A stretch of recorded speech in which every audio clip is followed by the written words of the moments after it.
各位亲友，大家晚上好，我们开始今天的分享啊。先分享王瑞波同学的一个体会啊，他是6月25号的，说辞减谦就是不内耗啊，减不内耗，辞减谦一日反省，说叫减，但你需要继续修这个辞啊，他也是每一天都有严格的按照这样一个程序来进行分享的哈。他说第二是学习方面，是学习第737课在意识流中插入正念导航的体会，说我曾不知不觉呀，随着自己的意识流走了，就是每个人几乎都是这样，不知不觉的就随着走了。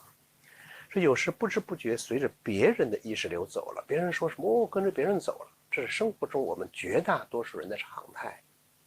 要么是自己不知不觉的想东想西，有时一想半个小时、1个小时都不止。有的时候随着别人说这话，别人说什么的，随他流，别人都，你也不知不觉的跟着别人的意识流走。说我们生活中很多情况下就是不知不觉，说随波逐流，不自觉不自控。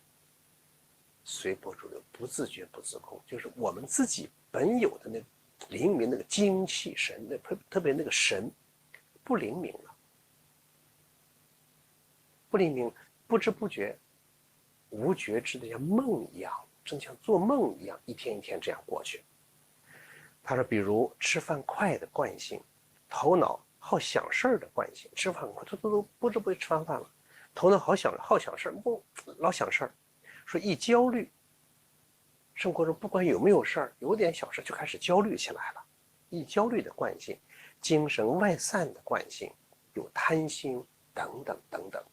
啊，他说他自己，其实我们每个人也都是如此，说自己在这样的意识流里啊，或者说是命运里而不觉不控，说而今要有对自己的惯性意识流有觉知，要插入正念导航，就在自己生活当中这种惯性的意识流之中，要随时要觉知，并且插入什么呢？正念导航，正气导航。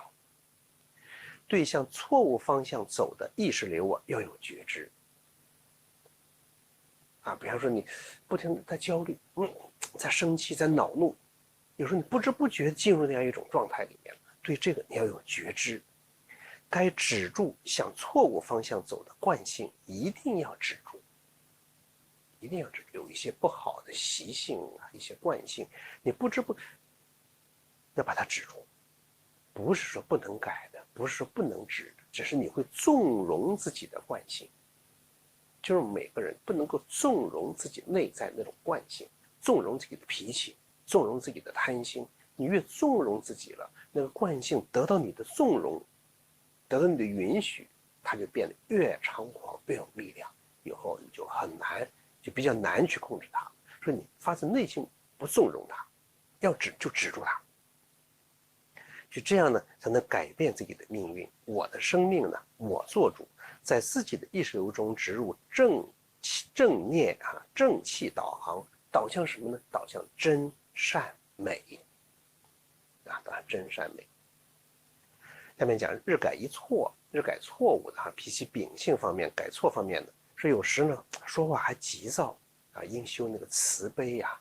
有时遇事呢，遇事的时候脸色，就是心中缺少爱啊，有不好的脸色，那心中就缺少爱了啊，缺少爱。所以这些呢，都是需要什么？需要自己去改的地方啊。说我错了，要修慈爱心，要改正。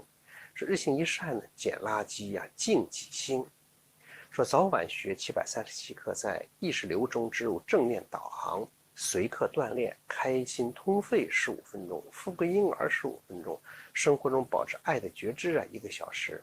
说用爱就化怨，用静化躁的情况啊，有个别几句话说话有点躁，要用静用爱呀去化这个躁。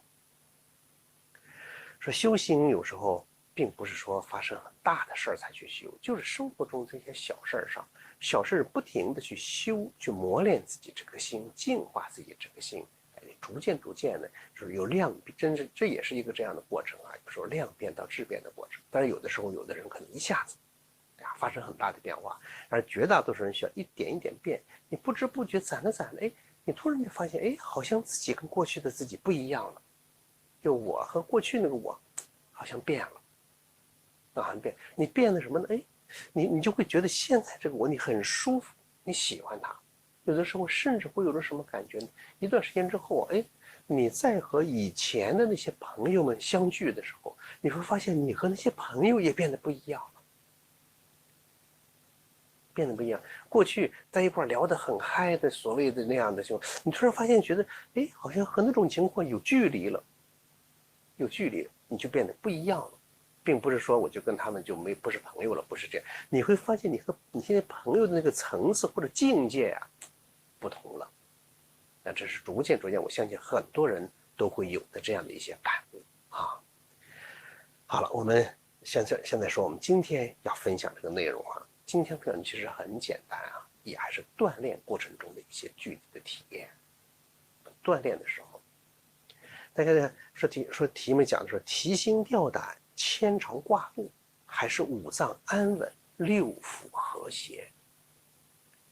这个提心吊胆、牵肠挂肚什么意思啊？就是平常生活当中你要仔细体会一下哈，或者你看一些周围的一些人，有的时候没有什么事儿，可是你总觉得他是有心事儿的，或者你自己，你总是那个心是提着的，内脏是种悬着的。你现在你大概仔细感觉一下自己，这个内脏它不是很放松舒适，而是悬着提着的，提心吊胆。就像我过去讲那个煎熬一样，比方说有的老人家哈，自己的女儿30、40岁了，或者30多岁还没有谈对象，还没结婚，那个妈妈始终就悬着一个事儿，始终她不放松。或者家里面孩子在外地办什么事儿，家里什么事儿，那个事儿在那没解决的时候，你心里面始终是悬着那种感觉，就有说提心吊胆、牵肠挂肚有点过，但这个词儿好像有点过，其实并不过。那个长度好始终那块悬着。我们讲这个肚子呀，腹部是人的第二大脑。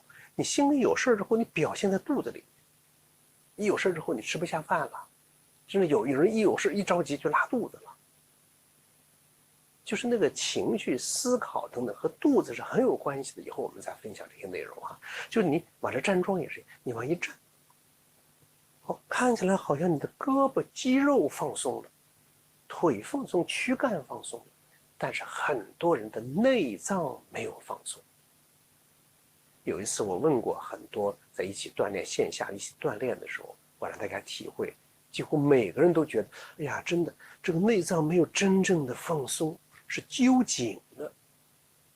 因为这个揪紧啊，是平常生活中你不知不觉也可以说养成的惯性。孩子考试没考好了，父母得了病了，在住院了，你不知不觉的就紧了，就老惦记着。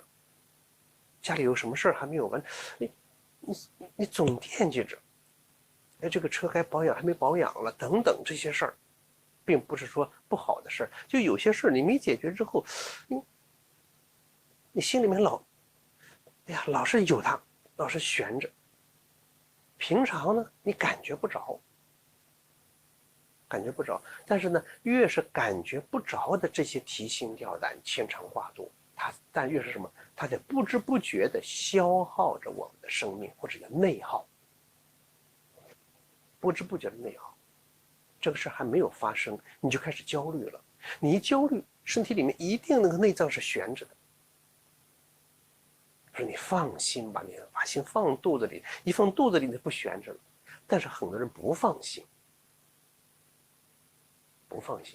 对自己的父母不放心，对自己的孩子不放心，对自己的工作等等，就是。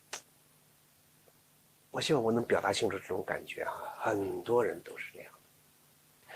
可是你有这种不放心，他就提起来了，就提心了，提心吊胆，哎呀，那种感觉，什么事儿呀，牵肠挂肚。就你平常有这种习惯或者有这种行为了，你一锻炼的时候，它也是这样一种表现。所以待会儿我们在站桩的时候啊，你往这一站，一竖立一站，你真的要觉得那你的五脏要是很安稳，六腑和谐，心肝脾肺肾肠胆等等，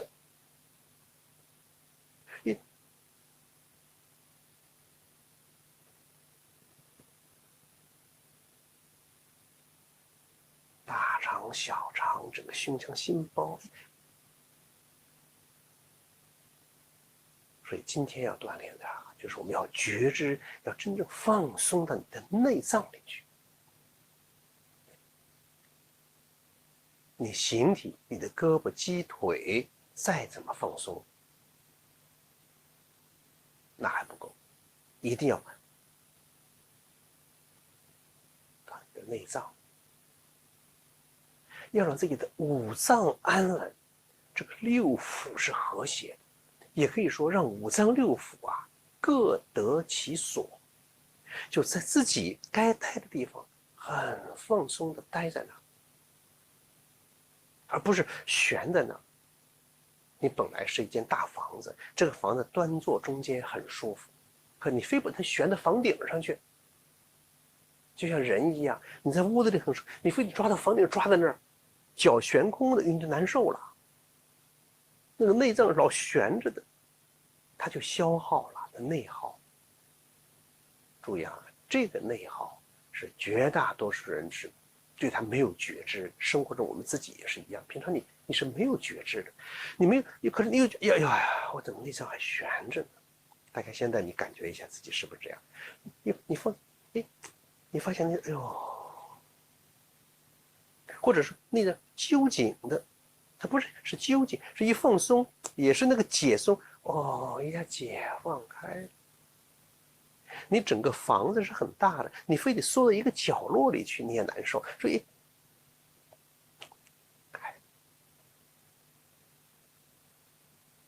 这个锻炼大家注意，我觉得是至关重要，至关重要。是好多人锻炼了好长时间，打太极拳也好，干什么也好，你好像练得很漂亮，功夫好像也很好，可是有不少人得病的，内脏得毛病。内脏得病，得这个病和得那个病的，就有这样的情况。那我为什么会有这样的情况呢？那很有可能就是你在锻炼的时候你不放松，你内脏不放松，内脏不放松，而内脏要放松，大家想一想，五脏它的情志，心喜，肝是怒，肺是悲，肾是恐，脾主思。这些到了情志这个方面就和心有关系了。所以在生活当中要修这个心你生活中修了这个心呢，这些情志能自控了，锻炼的时候就容易放松。那即使你平常修了这些心，锻炼的时候有时候也不容易放松，因为你没有意识到，你总是那个惯性力量很强，它在里面很深层的隐藏的那个惯性，隐藏的那个惯性。所以当我们有内在隐藏的很深层的这种惯性，对它有觉知的话，锻炼又会变得不一样。因为什么呢？你越往深层去觉知，你就越安静。这种锻炼越练你往那越站，你越往深层觉知，你就越安静，越安静，越安静，越安静，你就越离自己的心越近。注意这是一种特殊的体验，平常的人想体验是体验不到的。你不锻炼的时候，你不去静下心来，你是体验不到的。但这个静也是有层次的，胳膊腿的放松是静，再往深层，内脏的放松，骨骼的放松。所以大家注意我们越练越静，越练越静，越练越静，越练越痒。好，我们现在我们就站起来，就一边练一边说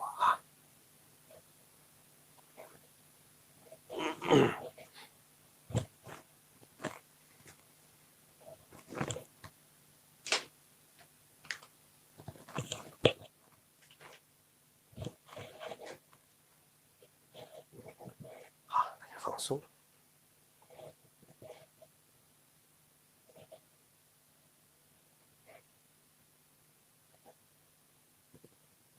安静。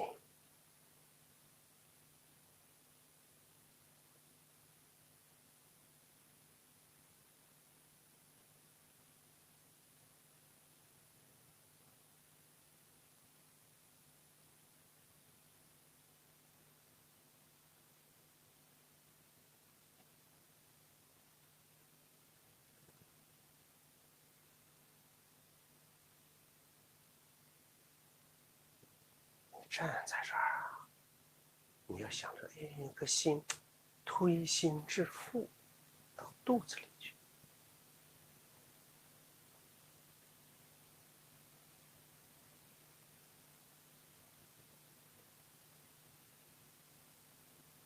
一颗心啊，落到肚子里。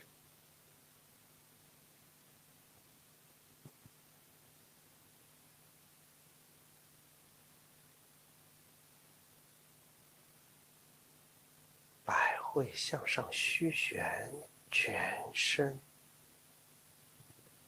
放松。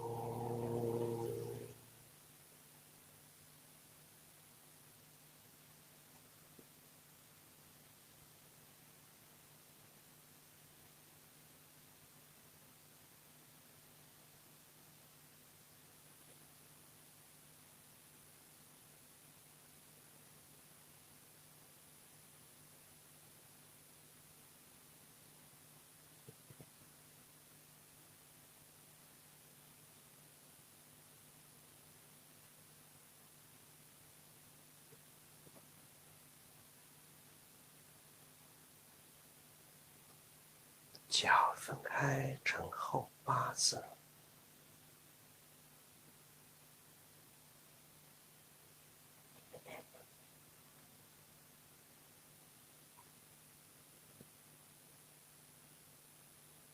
手臂慢慢上抬。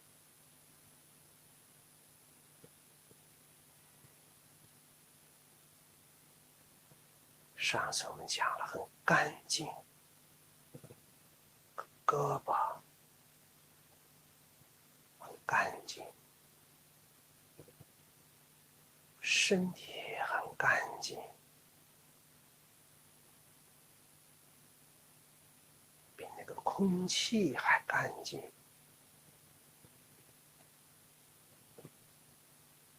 干净的如虚空一般。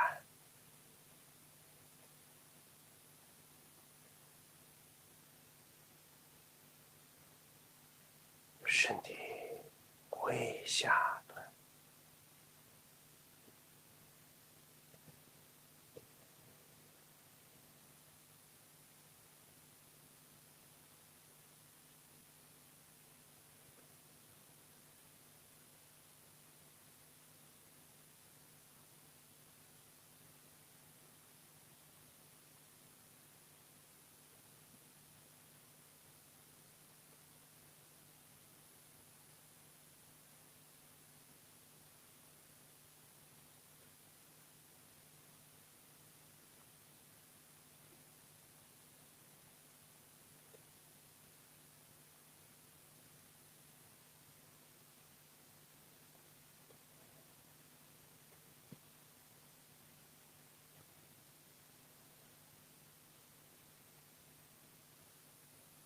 全身放松，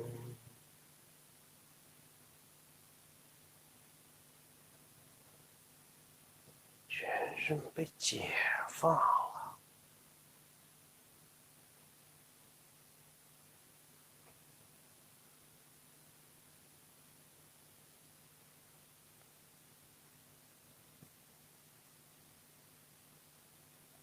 觉知五脏六腑。虽然我们意识中啊，这个地方也是空的，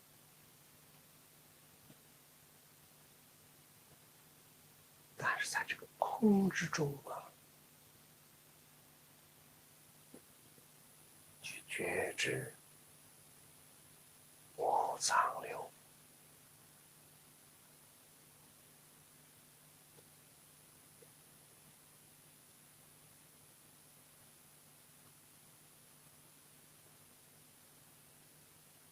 有的时候你会总觉得，哎，好像这五脏什么位置，它有点感觉让你空不下来。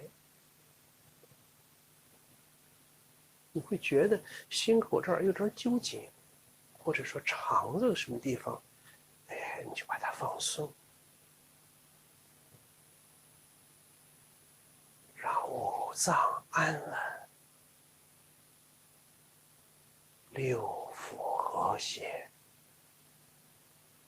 它安稳了，和谐了，你才能够真正的放空。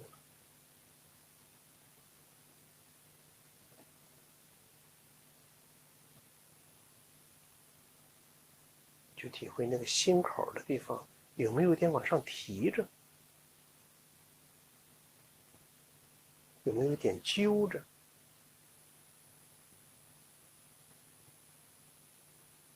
关键是那个心口处。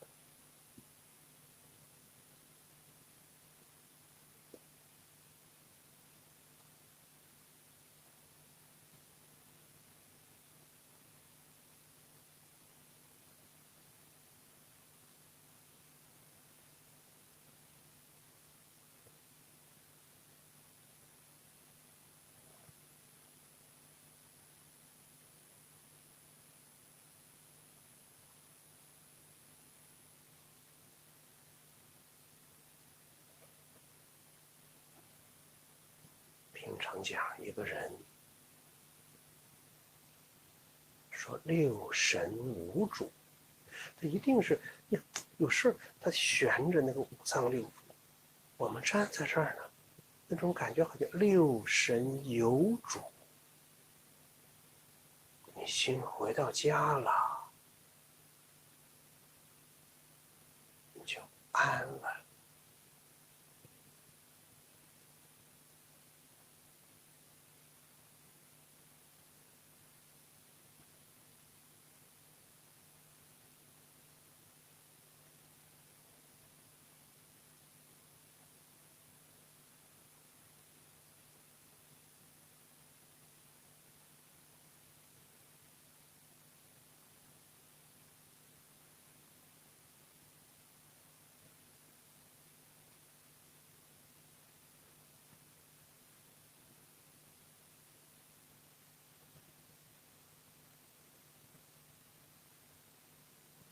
安静。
时的检查一下自己的肩膀，肩膀有没有点从里面微微就往上提着。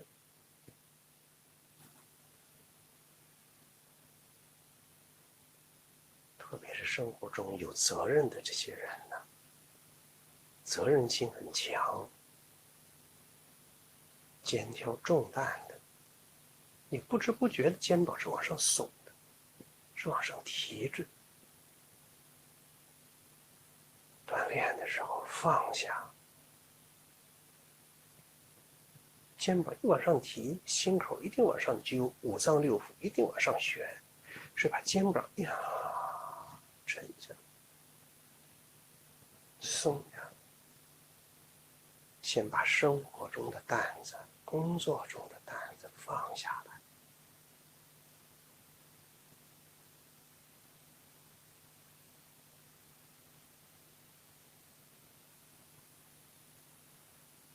让五脏安稳，六腑和谐。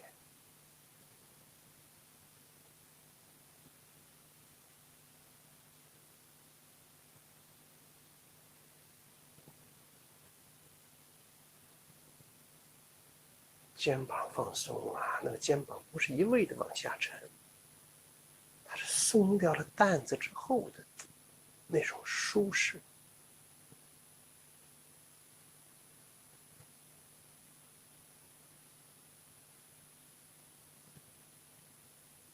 你背着很重的东西，肩膀上压着很重的东西，你放掉，哎呀，一下轻松的那种感觉。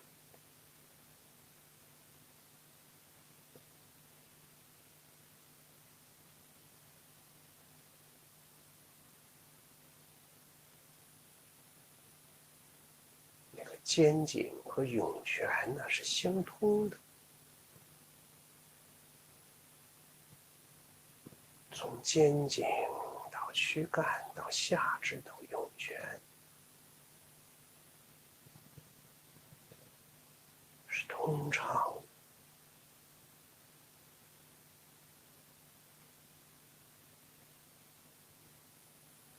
五脏六腑是安稳。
脏流，心口。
心啊，放松下来，不要你心里面老觉得好像准备着要干什么事儿一样。有时候虽然没有念头，可是总觉得他在准备着什么。不去准备，要安静，寂然不动，感而随动。不动，有什么反应什么，而不要主动的提前的，好像准备要干什么。放松下来。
五脏六腑非常安稳。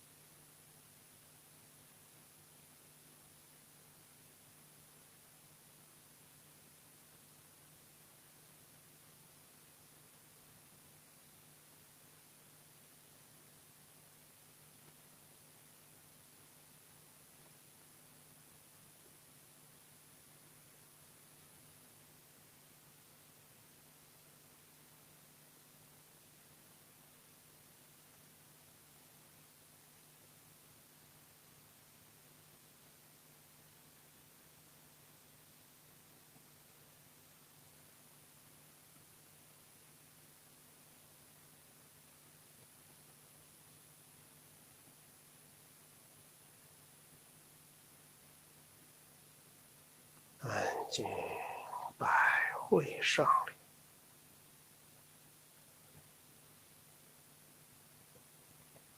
身体慢慢直起，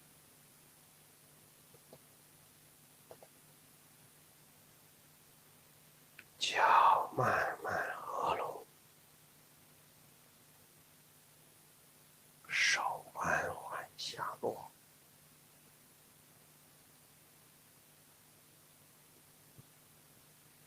重叠在肚脐上，安静。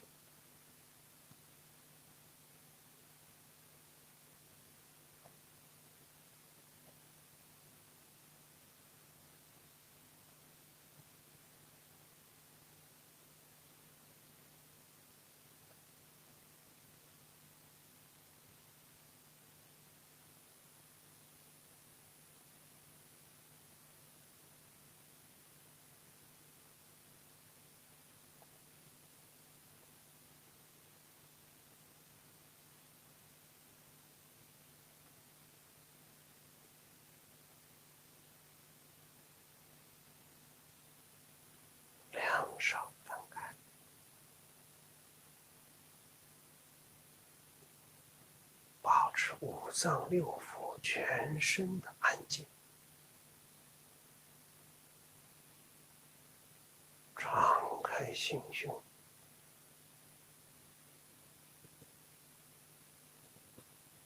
张开怀抱，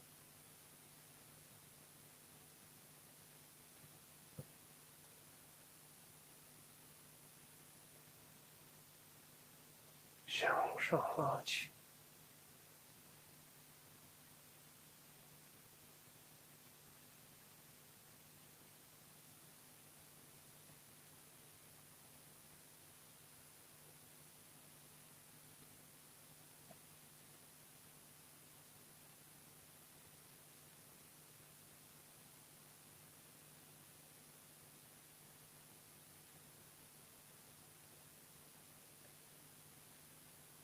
齐平。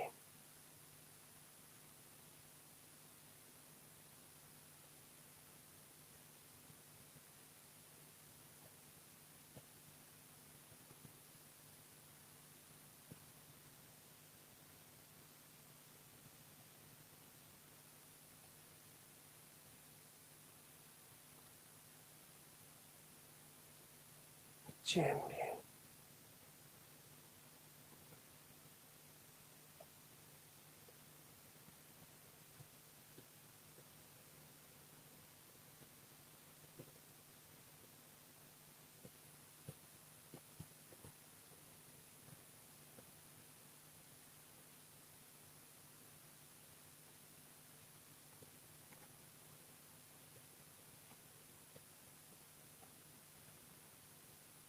向上，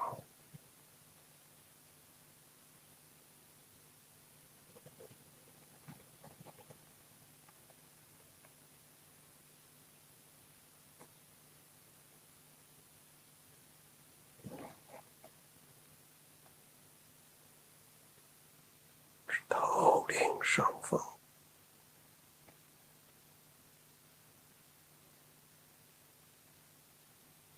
停留一个呼吸场，慢慢下落。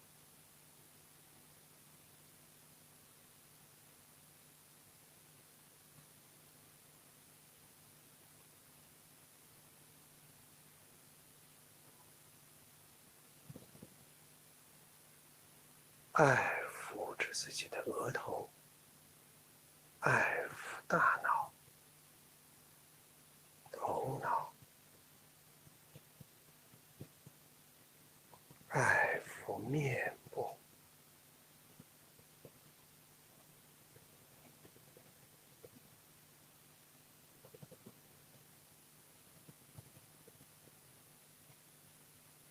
胸，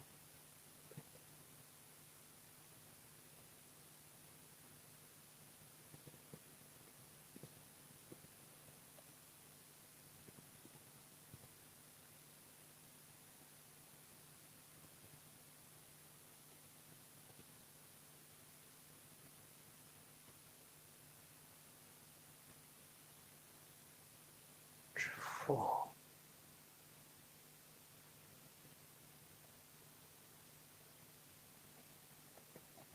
小腹，安静，全身放松，腹归阴坎。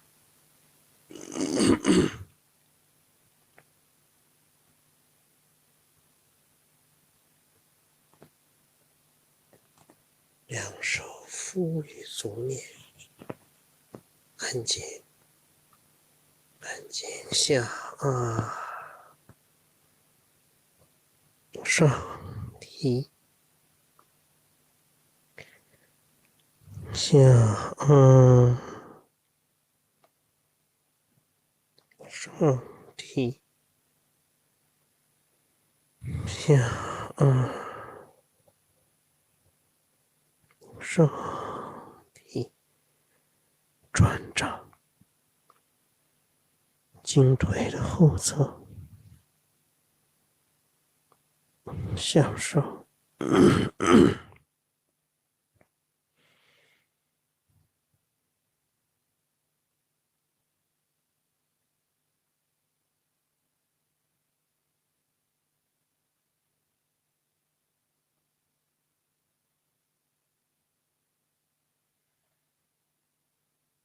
你慢点，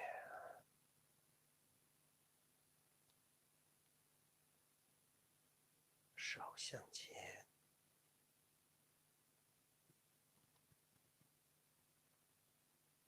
点肚脐，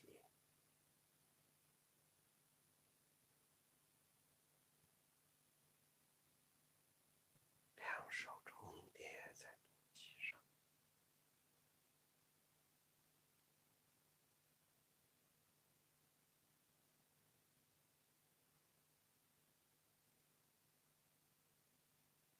尽量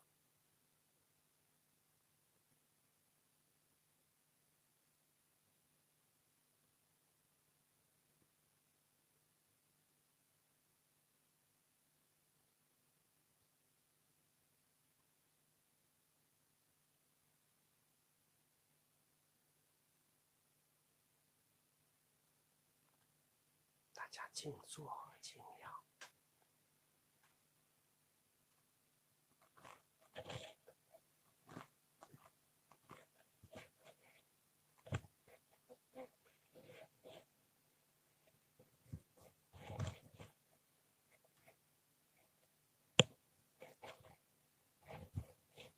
安静。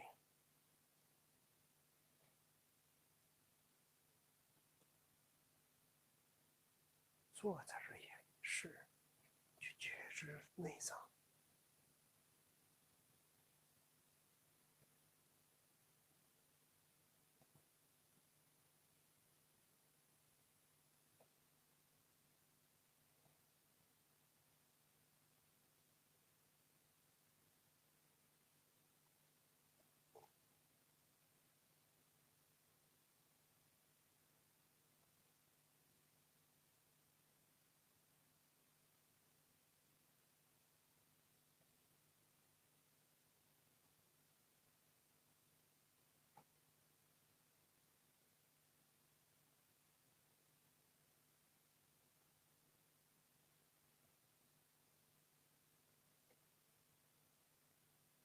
五脏六腑各得其所，很安稳，很和谐，就好像每一个都有空间。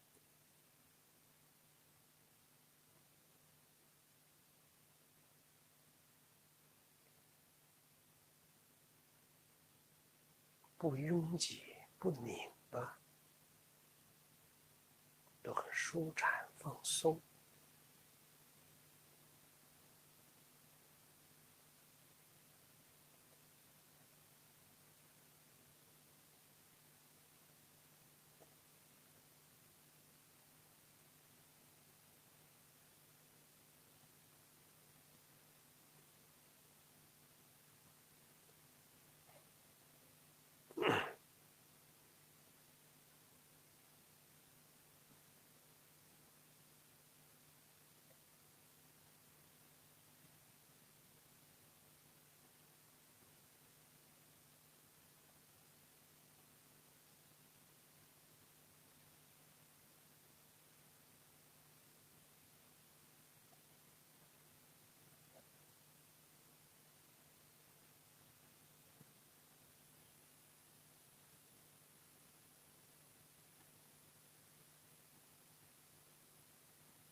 脏六腑是安静，内在五脏六腑静了，四肢百骸就容易静。